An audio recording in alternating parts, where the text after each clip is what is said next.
என்னுடைய கன்னி பேச்சு. மாண்பு உறுப்பினர், நீங்க உங்க தொகுதியை பற்றி இன்னும் என்னென்ன மனக்குறை உங்களுக்கு இருக்குது மொத்தமா எழுதி அவை குறிப்பில் நீங்க சொன்ன அறிவுரை பற்றி தான் நீங்க என்ன சொன்னீங்க, தொகுதி பத்தி தான் பேசுறீங்க, நிறைய வச்சிருக்கேன். அதெல்லாம் என்கிட்ட கொடுத்துட்டீங்கன்னா பொதுக்குழுல தீர்மானம் போட்டது இருக்கு, அது வாசிச்சா நீங்க டைம் கொடுக்க மாட்டீங்கன்னா நீங்க ஏற்கனவே அறிவுறுத்திட்டீங்க, நீங்க உங்க தொகுதி பத்தி தான் பேசுறேன்ட்டு பேசிட்டு உங்களுக்கு என்ன எழுதி கொடுங்கன்னு சொல்லி வச்சிருக்கிறேன், கொண்டு வந்து கொடுக்குறேன். இன்னும் இருக்கிறது கொஞ்சம் சின்ன ஒரு டைம் இல்லை, எனக்கு 2-3 நிமிஷம் தான் இருக்குது. சரி, பேசுறேன். என் தொகுதியினுடைய முக்கிய கோரிக்கைகளை உங்களிடம் கனிவான கவனத்திற்கு எடுத்துரைக்க விரும்புகிறேன். வாணியம்பாடி நகரத்துடைய நீர் பாசன கால்வாய்கள் முறைப்படுத்திட வேண்டும் என்று அன்புடன் கேட்டுக்கொள்கின்றேன். முக்கியமான பிரச்சனை என்னுடைய வாணியம்பாடி பிரச்சனை. வாணியம்பாடி நகரத்தில் ஆலங்காயம் பொண்டோரியத்துக்கு நடுவே இருக்கின்ற ரயில்வே கேட் LC81 சுமார் 31 ஊராட்சிகள், ஆலங்காயம் பேரூராட்சி சுமார் 1/3 பங்கு மக்கள் தங்களுடைய முக்கிய தேவைகளை பயன்படுத்திட ரயில்வே கேட்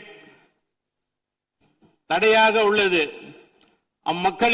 மக்களுடைய 40 ஆண்டு கால கோரிக்கைகளை தேவைகளை இருந்து வருகிறது. தற்போதுள்ள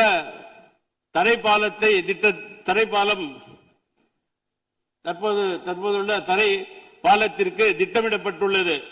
இந்த தரை பாலத்திற்கு திட்டமிடப்பட்டுள்ளது. அதை சம்பந்தமாக நான் ஜெனரல் மேனேஜரில் போய் பேசினேன். நீங்கள் தரைப்பாலம் கட்டினால் அங்கு தண்ணி தேங்கக்கூடிய தண்ணி தேங்கும், மீண்டும் ஒரு பிரச்சனை வரும்.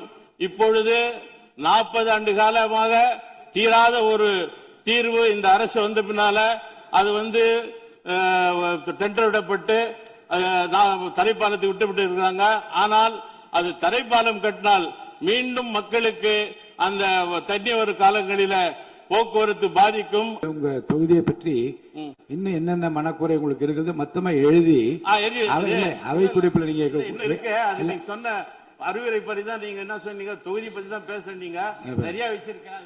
அதெல்லாம் என்கிட்ட கொடுத்துட்டீங்கன்னா பொதுக்குழுல தீர்மானம் போட்டது இருக்கு, அது வாசிச்சா நீங்க டைம் கொடுக்க மாட்டீங்கன்னா நீங்க ஏற்கனவே அறிவுறுத்திட்டீங்க, நீங்க உங்க தொகுதி பத்தி தான் பேசுறேன்ட்டு பேசிட்டு உங்களுக்கு என்ன எழுதி கொடுங்கன்னு சொல்லி வச்சிருக்கிறேன், கொண்டு வந்து கொடுக்குறேன். இன்னும் இருக்கிறது கொஞ்சம் சின்ன ஒரு டைம் இல்லை, எனக்கு 2-3 நிமிஷம் தான் இருக்குது. சரி, பேசுறேன்.